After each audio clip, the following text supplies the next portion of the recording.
So a little bit about my employer, Pythian.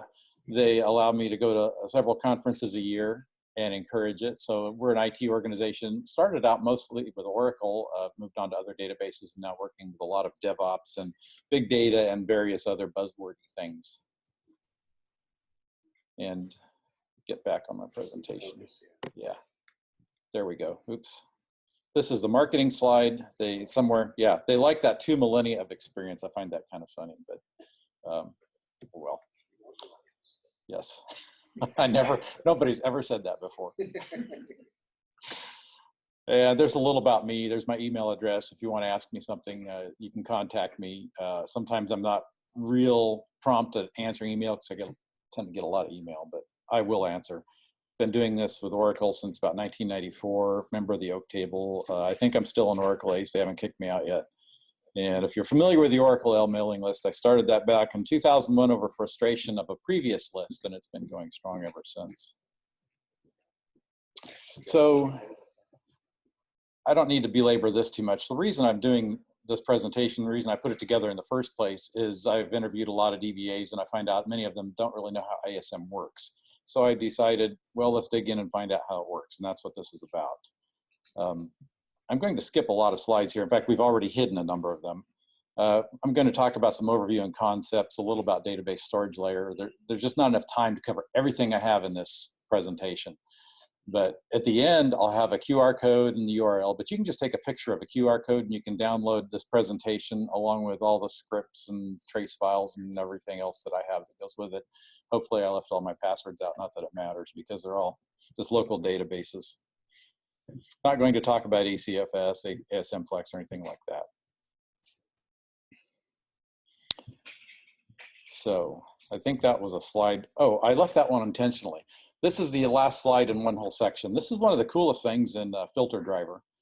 Some of the new commands that were added to ASM. If you've ever tried to correlate in previous versions of ASM, or even the current version of ASM, that's not Filter Driver, if you've tried to correlate disks to disk groups, you know what a pain it is. And one of the earlier slides in here, there's a script actually that works really well for that. I didn't write that one. I found one that worked really well online, so I just went with it and gave him credit for it. But this command right here, AFD ls disk, actually does that. It's about time, that we can actually see what disk goes to what disk group without doing a lot of monkey business with scripting. So how does ASM storage work? The reason that I made this slide is because if you look at the third bullet point, you'll notice I say it's not RAID. I've asked a number of DBAs how ASM works or how they think it works, and many of them think it's RAID. And it's not RAID. It doesn't even look like RAID in any way whatsoever. So let's say that we have, this is a simplified diagram. So let's say on disk 1 we have those 10 what are called extents, and that'll be explained a little bit later. These are ASM extents, and those each contain data by default at the beginning 1 allocation unit each.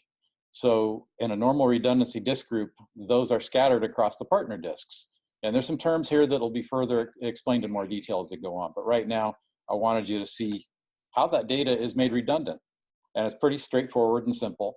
Oracle copies the extents to the various partner disks. So there's 2 copies. This is a normal redundancy disk or disk group. So there's 2 copies of all of the data. And what does ASM provide for you? Basically, it maps extents for the RDBMS instance. So when you start up Oracle and it's on ASM, it requests a map of the extents from ASM. I don't remember when this changed. Sometime in 11.2, it changed from sending all of the extent to just the initial ones, and then the rest were kind of a read on demand because it took a long time for large databases to get that entire map. So they kind of optimize that a bit. But that's what ASM is doing, is providing a map of where all this data resides on the disks. The file I/O is all done by the database. Occasionally people think that ASM is doing file I/O. Not for the database, it doesn't do that. In fact, there's a little simple example here coming up that shows that. So I started up a database that's running ASM, and we can see that there's 2 DB writers, one for ASM, there's one for the database. We have their PIDs there, 5281 and 6268. So I'm going to create a table, and while this table is being created, I'm doing an strace. In fact, let me back up a slide. Notice that those two commands at the bottom, the strace commands. So strace is a Linux system utility that can track system calls. It's kind of a dangerous thing at times, maybe to use in production, depending on, I would never probably do it in production on DV writer. I might do it on a user process. But in this case, it's just a test database. So I ran this, flushed everything to disk, did a checkpoint, and now we'll find out where the IO was performed. So since this is a Linux system and it's using ASM and we're doing async IO, in this case it's going to be using IO submit. So it uses IO submit to submit a range of data to be written to disk, and then it polls the kernel with IO get events to see if it's been done yet. And that's all Linux IO. So we had one IO submit, it took 15 IO get events before it found that everything had been written. So that's from the database writer for the database. So during the same time, what is the database writer for ASM doing? Nothing, it's just idle. Those are all just calls that it's performed while it's idle. It does no IO for the database whatsoever. So this is one of those things that if you're not sure about, it's really easy to check out on your own. What is an allocation unit? Think of it as stripe size. This is basically the fundamental unit for ASM for writing data to disk. The default varies, it's specified per disk group. It depends on the size of the disks that are being created. It used to be a 1 meg or 2 meg default. Now I believe it's 4 megabytes for all 12C databases. I don't know about 18C. I haven't tried any of this on 18C. But you can also specify that, as you can see at the highlighted bit at the bottom. The AU size can be specified as 4 megabytes. If you have some reason to change it from the default, or you know that you want that size for some particular reason. So here is the thing that an AU is used to make up, and that's an extent. By default, this isn't a table extent or an index extent or database extent. It's an ASM extent, or as Oracle people will sometimes call it, a file extent. And it's a collection of AUs. By default, it's one allocation unit. But when you hit a certain number of allocation unit, or a certain number of extents rather, Oracle will increase the size to multiples of an allocation unit. If you're familiar with huge pages, I think I say that in the slide here somewhere, maybe the slide coming up.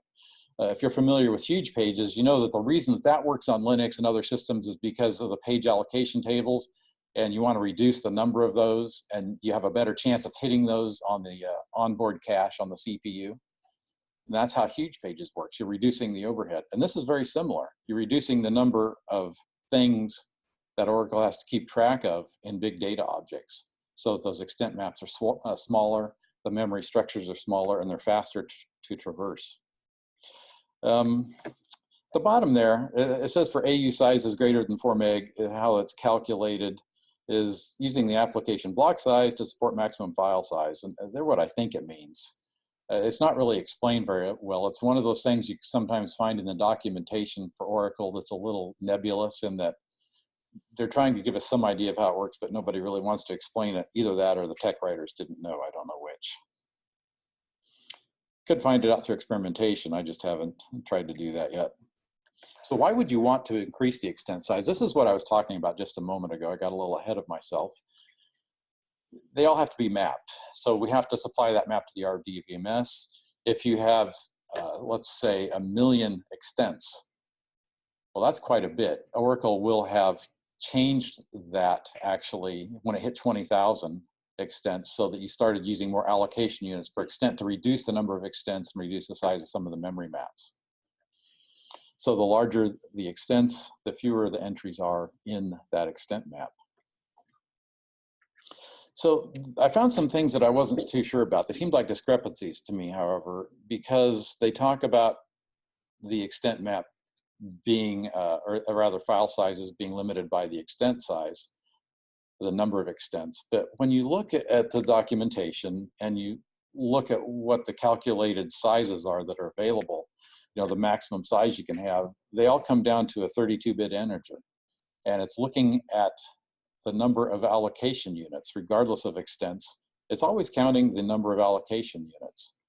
And if you hit that number, then you're done. So it's really used to control the size. Now, granted, that's going to be a pretty big database, because you'll notice there that the bottom one is 32 size AU, 2 to the 50. 2 to the 50th is a petabyte. And this is for disk sizes, not database sizes. So you can actually have petabyte sized disks if you like. I might have just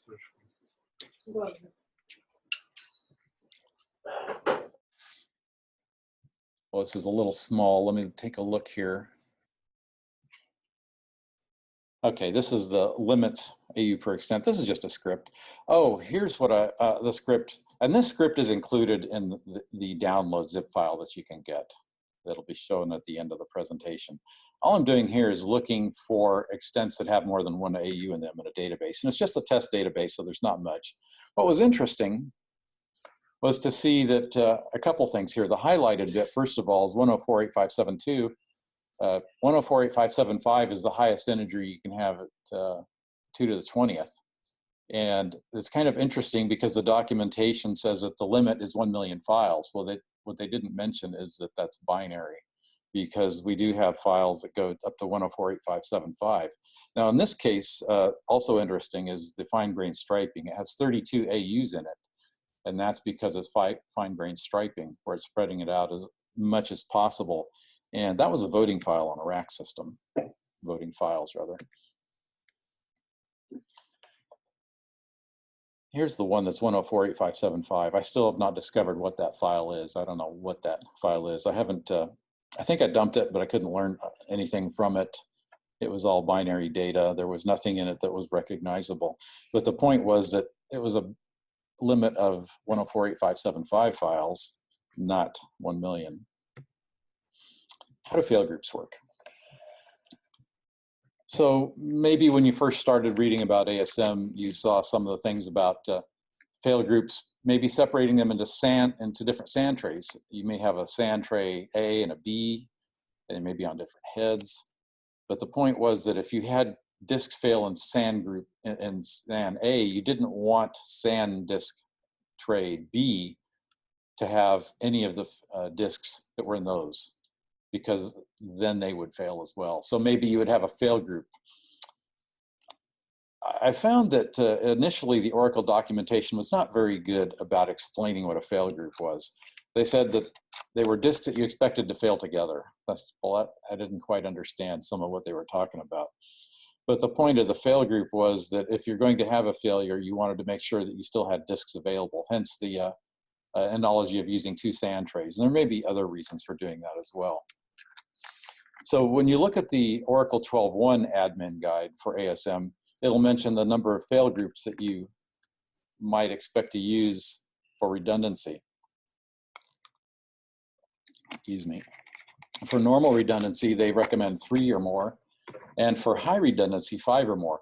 And this might sound a little odd at first. You might think, but they always talk about having 2 fail groups, but you can have multiple fail groups. You can have quite a few, actually. And the reason for that was that they were trying to maintain multiple copies of the partner status table, because it's really important that you know who your partner disks are.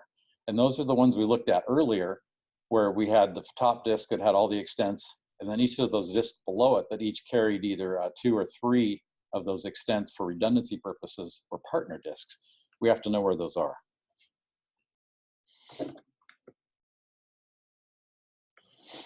How many disks per fail group? I've never seen a good answer for this. You can't really make a solid recommendation and say, this is the number of disks you should put in a fail group. It's really dependent on your circumstances, the number of disks, and what your goals are. So it might depend on the type of storage too. Maybe it's carved from something like a Z pool and ZFS. I know for my own use, I run ZFS and carve iSCSI volumes out of it. And really it's all coming out of a pool of disks. You don't have any physical idea of which disk those are, and many SANs work the same way. So it may be just logical size that you like to use to group for your fail groups, because you don't know just exactly what the disk actually is. You may just have 1 disk per fail group. I'm not sure that that would be recommended. And the thing to consider too is the number of partner disks. There can be some performance versus reliability trade-offs, and we'll talk about that in a little detail coming up. But first, I want to talk about disk repair time.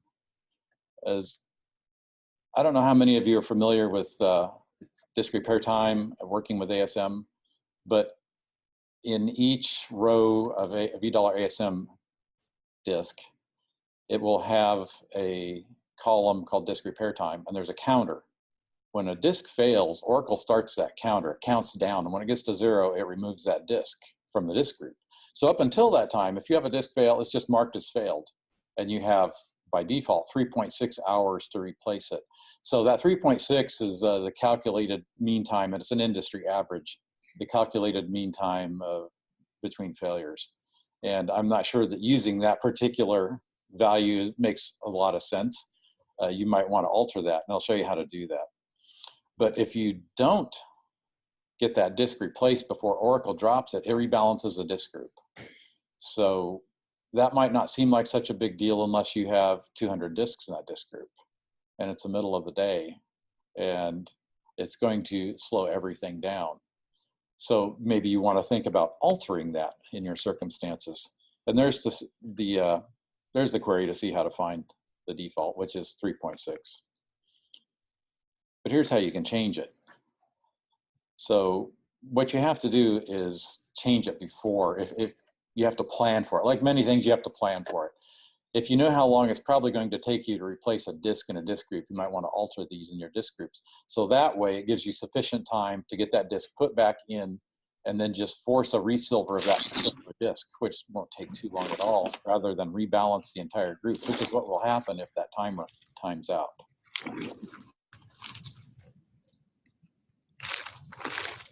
Can it be modified for an already failed disk? No. If your disk is already failed, it's too late. The countdown timer has started, and you can't change it. There's an Oracle note that explains it. At the end of this presentation as well, there'll be a list of that you can use for various bits of one of them. Okay, I gotta mute all, I'm sorry. Apologies. I hope I can mute all. So sorry. Shit, where is it? Okay, whoever's not on mute on the line, please mute. Muted now. I can see it down there. Sorry, folks. Okay. So failed group repair time, similar. You have 24 hours by default. If more than, let's say that a disk fails in a failed group and one of its partner disks fails, well, actually then the whole disk group's going down. But let's say you have 2 disks failed in your failed group, it's very likely that it's going to go offline, and you have 24 hours to replace it, to replace those disks. Otherwise, Oracle is going to reject that failed group, and you'll have to rebuild it.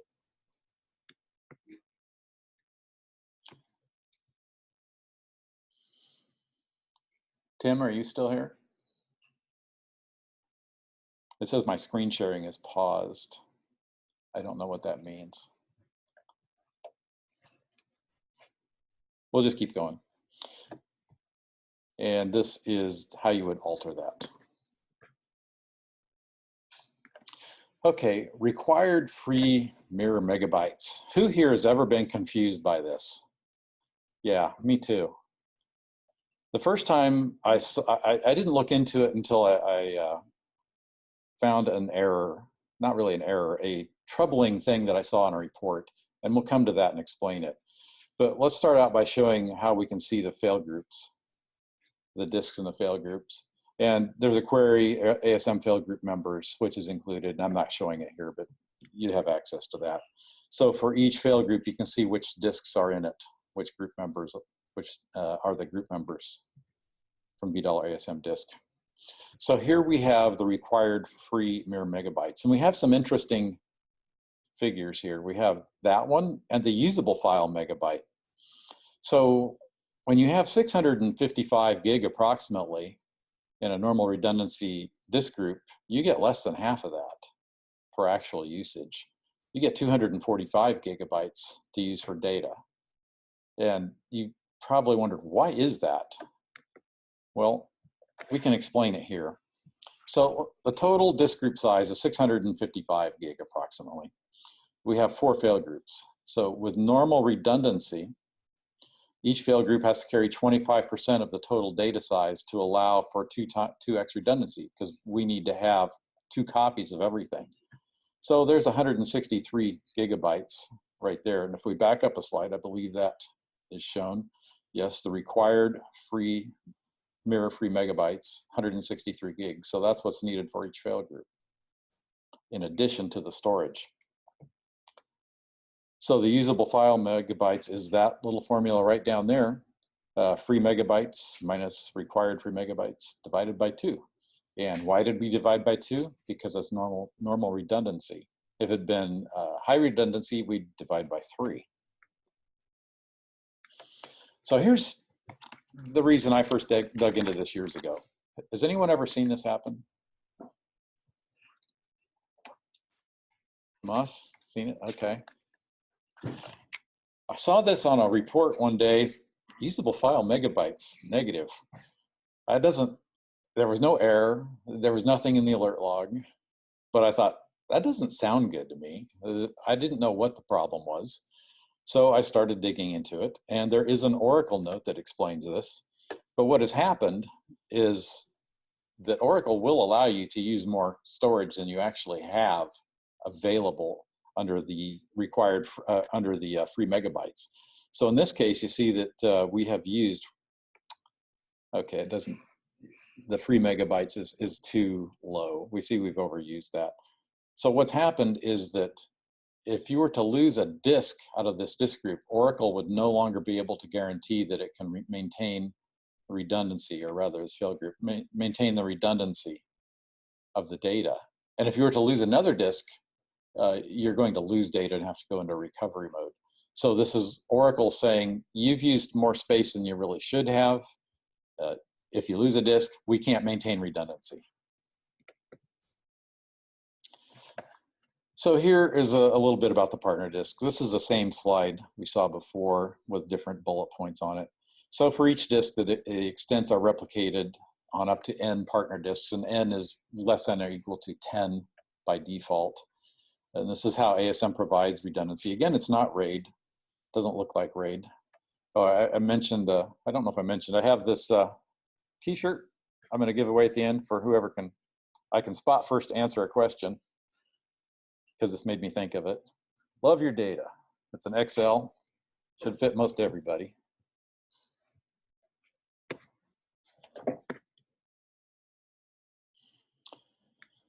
So in a normal redundancy disk group, if one of your disks goes offline and one of the partner disks also fails at that same time, your disk group will go offline. So this is one of the reasons you might consider high redundancy for really important data. So you might ask yourself, let's say we had 20 disks. That's a small number of disks, but what would be best? You make one fail group of 20 fail groups of 1 disk each? Should you make 2 of 10 disks each, 5 of 4 disks each? I've seen recommendations that for say 20 disks, you should just make each one its own fail group. Well, that may or may not be the best idea. I don't know about your circumstances. It didn't sound like a great idea to me. So here is a fail group that I've created. This is 4 fail groups. We can see they're 5 disks each. It's the similar to the one or the same one we saw earlier. Oh, and I mentioned that you can change that. There's some things you can change should you so desire. I would probably not change these without some direction from Oracle support and have a really good reason for doing it. But the number of partner disks that you can have is set to 8 here, and the number of relationships, and I don't fully understand that one for the relationships, failure group relationships for repartnering, is set to 4. But the one that would be of most interest possibly in a really large system might be the number of partner disks. So I created disks, disk groups with different number of fail groups and with 20 disks each. Yeah. So I created 2 fail groups, and I came up with 8 partner disks each for each one. With 4 fail groups, there was 4, or 8 rather again. Now it was interesting when I used 5 fail groups, it was 4 partner disks each. And then with 20, again, there was 8 partner disks each. So let's take a little thought experiment here. Imagine that for these 20 disks, you're going to make each one of the remaining disks a partner disk. So what happens if you lose a disk? Well, everything goes offline. If disk 1 goes offline, all disk 1 data is on the other disk. If you lose another disk, the disk group will fail. So if you're thinking about things like the number of disks that can affect my disk group, if you have that many that are all part of the fail group, and you lose 2 of them, well, you've lost data and you have to restore. So there's a balance somewhere between 1 and n, where n is as many as possible, is of what's going to provide the best reliability or the best write performance and possibly read performance. Because on write performance, the higher the number of spindles, the quicker you can get your writes done, spread it out across the spindles. So this might require a little thought if you're really working to have a high performance system. So what are partner disks? Yeah, here's a corollary. Increasing the number of disks increases write performance, so it's kind of a trade-off. It may be a real extreme situation. You probably don't usually have to think about such things, but in some cases you might. And there are some references to some scripts and text file there to take a look at in the zip file.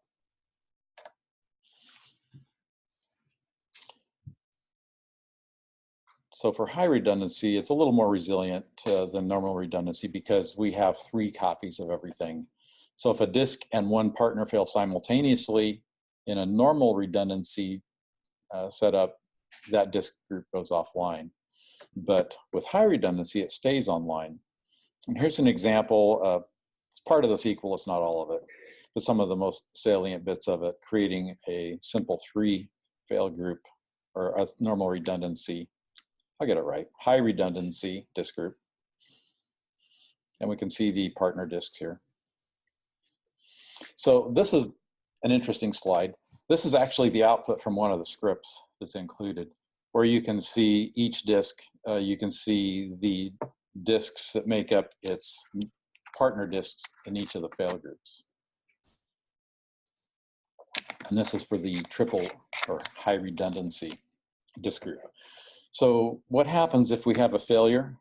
So in this case, those don't quite line up here, but I believe that was supposed to be on fail group C12, and then we lose a disk in the fail group, and then we lose a disk also, one of the partner disks, but because we still have all the partner disks in the third one, it stays online. We fix the disks, nobody notices. Did I miss a slide? Nope, that's it.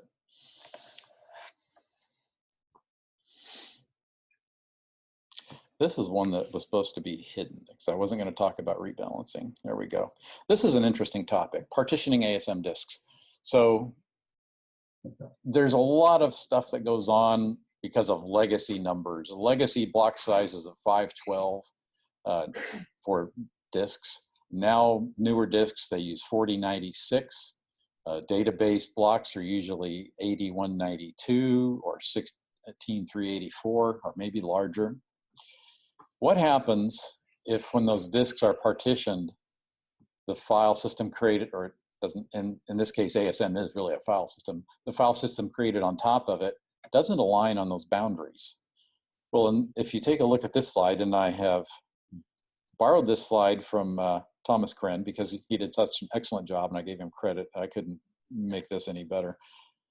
We can see that orange bit there where it's a write or a read, it doesn't matter which, but it crosses the boundary there. So instead of 1 IO, it's 2 IOs, even though we only have 1 block that we're writing.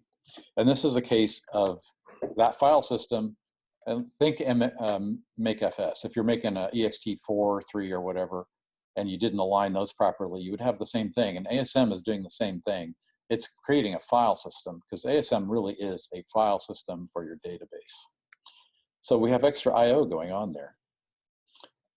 Now, if it's aligned properly, that's 1 IO. And this can be a little difficult to spot as a problem if it's something that's causing your IO to take longer than you might expect. It's not a gigantic, well, you might think it's gigantic. I measured 8% difference on my testing. So here's how you can tell. So the physical block size here, this was on a VM, so it was 512, which is default on VirtualBox, I believe. You can align them yourself with FDisk and you might get it right. Maybe FDisk will do it properly on its own. Sometimes it doesn't, and it gets it wrong as far as alignment goes. So I started using parted for the alignment because it was just simpler to use. I could create aligned partitions and then I could check them. There's a command in parted that lets you actually check if the partition is aligned or not. And, oops, there we go, wrong button. There we go. So I use parted, align check optimal one, and it tells me, yeah, this one is aligned. But what if it isn't aligned? There we go. So here's one I've created intentionally misaligned, and parted tells me, no, that's not aligned. And even if you don't want to repartition things, I mean, who would want to do that? But you can use parted to tell if they are aligned properly. You could also use FDisk, it's just not as easy. Parted has a command expressly for that, determining if a partition is aligned properly. So the performance considerations, if you're familiar with SLOB, I used the silly little Oracle benchmark by Kevin Clausen to do some testing, and I ran the same SLOB test on both aligned and unaligned partitions on the same system. And then I compared the AWR, and this is where I ran into an AWR bug. So trying to be a good Oracle citizen and do my testing on the non-deprecated version of Oracle. In other words, I used a PDB because in 12.2, PDBs were supposed to work properly, or rather AWR was supposed to work properly with PDBs, and the reports were supposed to work properly. You may recall that in 12.1, they didn't. You couldn't use them for a PDB. I find, however, that they didn't really still work right. I had an SR open for a long time on it, and the resolution was, wait for 18C, maybe we fixed it there. I haven't checked yet. I should do that. I'll probably wait for 19C to check that. So I ran my AWR reports, and I had to extrapolate the data from other bits. You can see some of it showed up, some of it didn't. And also you could run this and run the AWR report at the CDB level, and at least you'd see it. And if you're only running a PDB, one PDB for testing, you'd still get the data. I just found it highly annoying that this thing that was supposed to work didn't work. And here is the unaligned partition. And next is a summary. So I looked at redo size. I looked at some things to find out which one did more work. The redo size in the unaligned, you can see, is 15% less. The logical reads is less. So across the board, except for one anomaly under executes, and I have no idea why executes is more under unaligned than aligned. But I guess the one that was really telling was the number of transactions, because that's what business cares about, is the number of transactions. And with the aligned disk group, I got 142 per second, and with the unaligned partitions making up my disk group, there was 116. So it definitely made a measurable difference.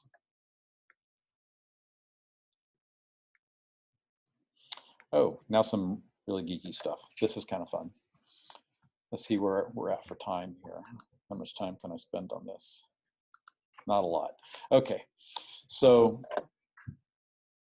I'm going to show you several ways you can dump blocks in ASM, and then we're going to look at some extreme data file recovery stuff with some other tools. So I'm just creating a table space, nothing interesting here. It's creating one table with 26 rows in it, 42 A's through 42 Z's. That's it. So we're doing the traditional method here, if you've ever done that. Get the block number. And then this script is what was used to dump that block. And I'm not going to belabor these slides, so we'll just look at results. And all these scripts are there for you to play with if you'd like. And there's the traditional dump block. We ran it. There's the trace file. Next, look at the trace file. So when you use the traditional method, where you're using that system from within SQL Plus, or you could also do that with Aura Debug in SQL Plus. But it's not just a dump of the data, it actually shows you some metadata. So sometimes that can be really useful to have that information. For instance, we can see that this block's never been backed up. In a production system, you might be concerned about that. What else can we see here? There's the data. And the one we're going to be searching for is the row of A's throughout all of these block dumps. So that's fairly straightforward. However, maybe you want to do it a different way. Maybe for some reason you want that block to look like it does on disk. And there is an undocumented or a barely documented package called dbms disk group. There is an Oracle support note that describes it. They give you a couple of bits of information on how to dump a block with it. I have the script called ASM copy block included in the zip file. If you do a describe, if you log on to sysdba into the database and try to describe it, you'll find out it doesn't exist because they haven't included any header information. However, if you want to see what's actually in there, you can just do a strings if you're on Linux or some kind of Unix on the Oracle binary and then look for dbms disk group. Now, how to use all of those, you could experiment on a test database and probably figure it out. There's quite a few there I didn't show. But this is the method that was used to dump that. We don't need to spend a lot of time on this. This is just the results that you would expect to see or something like this if it's working properly. So this is saved to the ASM server, right? In this case, a database server. And, oops, let me back up. So all I did there was just cat the first bit of that, and or actually all of it, but I just showed you part of it, and run it through hexdump -c and look for grep AAA just to find that first row. And indeed, there it is. That's the block I expected it to be. You can also do this from the OS command line, should you have any reason to do that. I don't always know why I might want to do something like this, but in the future, it might be nice to know that this is possible. It's also kind of involved. So we get the table, the file name, or rather the file number, and there's two file numbers actually to look at. There's that 256, which is ASM, and then the one in the database, which is 3424. We want to get the block size, which is 8192, which is default. We want to know which disk group it is. And then we need to get the AU size for this particular bit. And in this case, it's 1 megabyte. And here's an ugly little query that we use to get this right here. So what this is showing us is the extents. Now, I think this is the first time that virtual extents have been mentioned. So since this is a normal redundancy disk, there's 2 copies of every extent. So the physical extent 0 and 1 actually are on different disks and make up the virtual extent 0, which they should have identical data in them. So you could use either one. You could dump either one because those are redundant bits of data. We're going to work with block 11, and we know our extent size is 1 megabyte. The block size is 8K. So block 11 is an extent 0. And here's a little query to see what the disks are.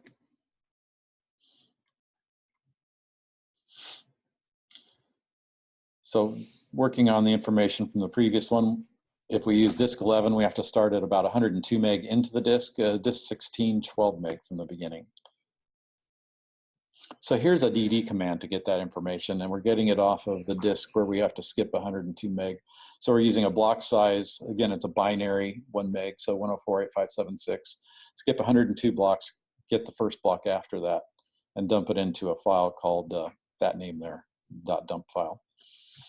And so now if we actually read that file with DD, we can see that it is indeed the dump we were looking for.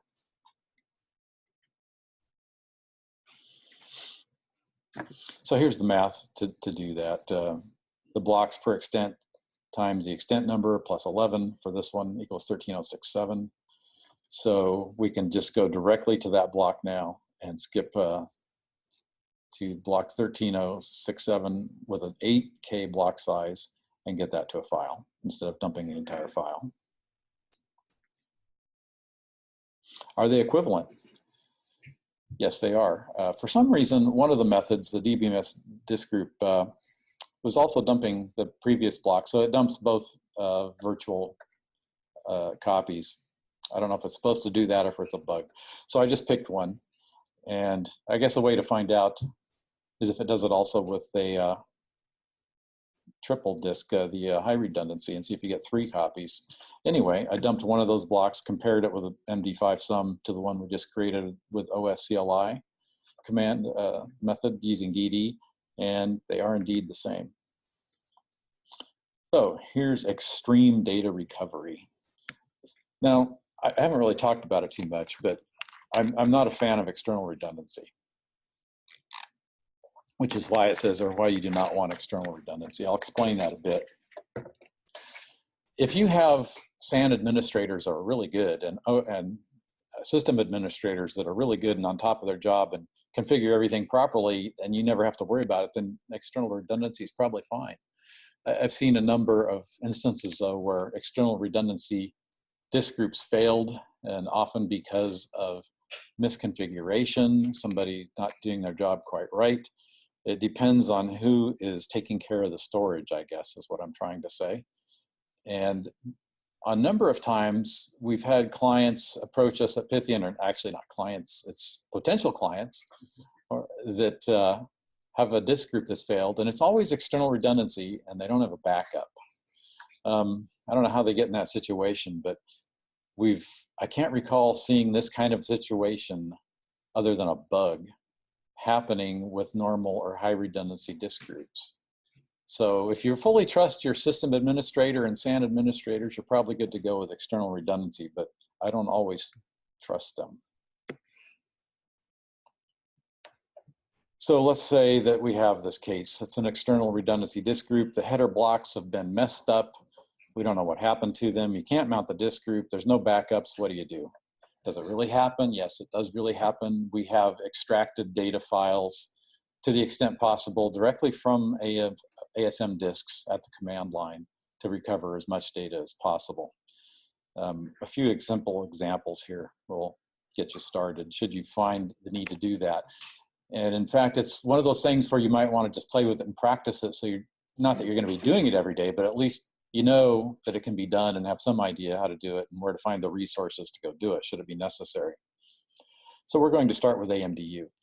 If you're not familiar with it, that stands for the ASM meta dump utility, although it actually does a lot more than dump metadata. It does quite a few more things. I'm not familiar with everything it does. I've used a few of the things it does. So we get the disk group size, the block size. Notice it's not 8192, it's 4K, which is what is being used by ASM in this case.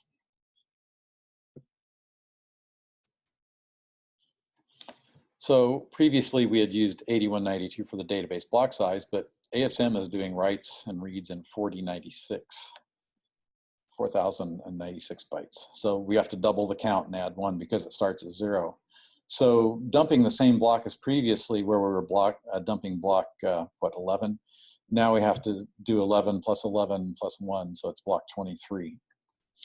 And AMDU can identify the disks for us and show us those files.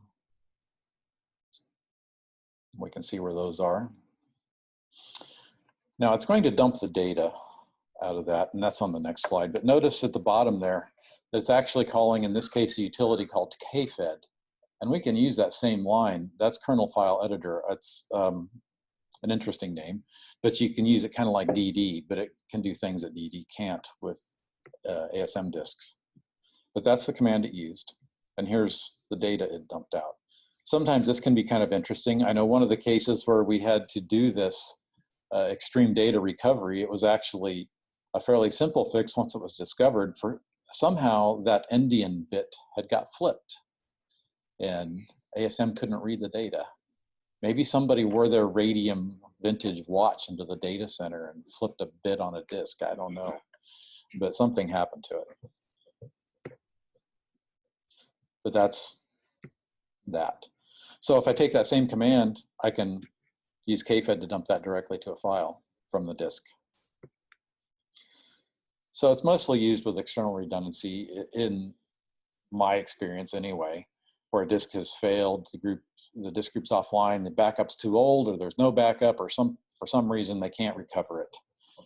and it can't be mounted. So you can extract the data files. And one of the beauties of doing it with AMDU is that if it can't read a section of data, it doesn't just stop with an error. It writes zeros, which is better than stopping and not being able to recover anything. So why might you use AMDU rather than DD? Now think about ASM, how it works. It's going to have extents spanning multiple disks. If you were to do this with DD, you would have to figure out which bits go together and get them in the right order. If you use AMDU, it's going to read these bits from the disk, and it's going to put them together in the order they need to be from the metadata on the disk and create a data file that's correct, or at least as correct as it can be, assuming it doesn't lose any data.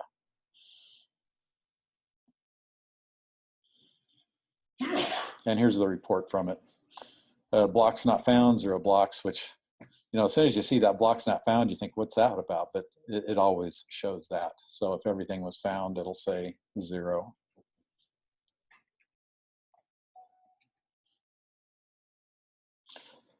And in this case, it was dumped to, Tim, I have to ask you a question. Your screen sharing is paused. It's been that way a long time. I didn't know what to do about it. Hopefully it's not messing up our recording.